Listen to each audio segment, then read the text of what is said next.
शेवटपर्यंत नक्की बघा, हा मेकओव्हर तुम्ही एक्सपेक्टच केला नसेल. नमस्कार मंडळी, आज आपण खूपच सुंदर आणि सोपं DIY करणार आहोत. क्ले दिया पेंटिंग. हा दिवा मी तुळशीजवळ ठेवण्यासाठी तयार करत आहे. खूप सुंदर. चला तर सुरुवात करण्यासाठी आपल्याला लागणार आहे क्लेचा दिवा, काही acrylic colours, pastel shades, brush आणि साधे रंग. Normal colour, acrylic colour, pastel colour. आज दिव्याचा फुल मेकओव्हर चालू आहे. सर्वात आधी दिवा स्वच्छ करून घ्या. जर धूळ असेल तर नीट पुसून घ्या. आता एक बेस कोट देऊया. मी इथे हलका व्हाईट कलर वापरते, ज्यामुळे आपलं भांडं सॉफ्ट एस्थेटिक दिसेल. बेस कोट सुकायला थोडा वेळ आहे आणि तोपर्यंत तुम्ही डिझाईन ठरवू शकता. आता डिझाईन काढायला सुरुवात करते. आणि हो, जर लाईन वाकडी झाली तर त्याला मॉडर्न आर्ट म्हणायचं बरं का. तुम्ही फ्लॉवर्स, लीव्स, डॉट्स किंवा ट्रॅडिशनल पॅटर्न्स काढू शकता. मी इथे सिम्पल डिझाईन काढते आहे. मी दिव्याला रेड, येल्लो, पिंक या शेड्समध्ये ठेवणार आहे, कारण की मला तो तुळशीजवळ ठेवायचा आहे.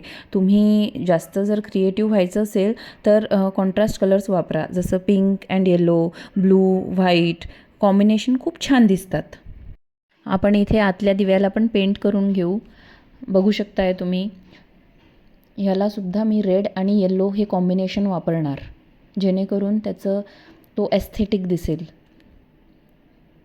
आणि बाहेरच्या कवरिंगला किंवा आउटर जे आहे त्याला तो सूट करेल.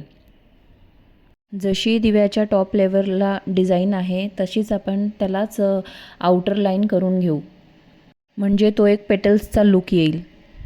तुमच्या इमॅजिनेशननुसार तुम्ही डिझाईन करू शकता. प्रत्येक क्राफ्ट युनिक आहे. व्हिडिओ शेवटपर्यंत नक्की बघा फायनल मेकओव्हरसाठी. डॉट पेंटिंग इतकं इझी वाटतं, पण डॉट्स पण कधी कधी डान्स करतात.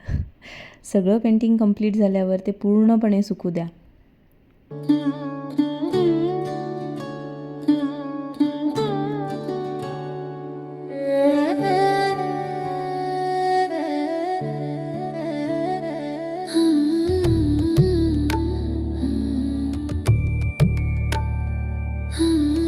शेवटी वॉर्निशचा एक कोट द्यायला विसरू नका, म्हणजे डिझाईन ग्लॉसी आणि टिकाऊ होईल.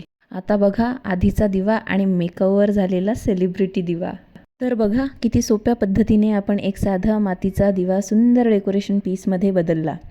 जर तुम्हाला हा व्हिडिओ आवडला असेल तर लाईक, शेअर, अशाच क्रिएटिव्ह आयडियाजसाठी चॅनलला सबस्क्राईब करायला विसरू नका. पुन्हा भेटूया पुढच्या व्हिडिओमध्ये. तोपर्यंत हॅपी क्राफ्टिंग.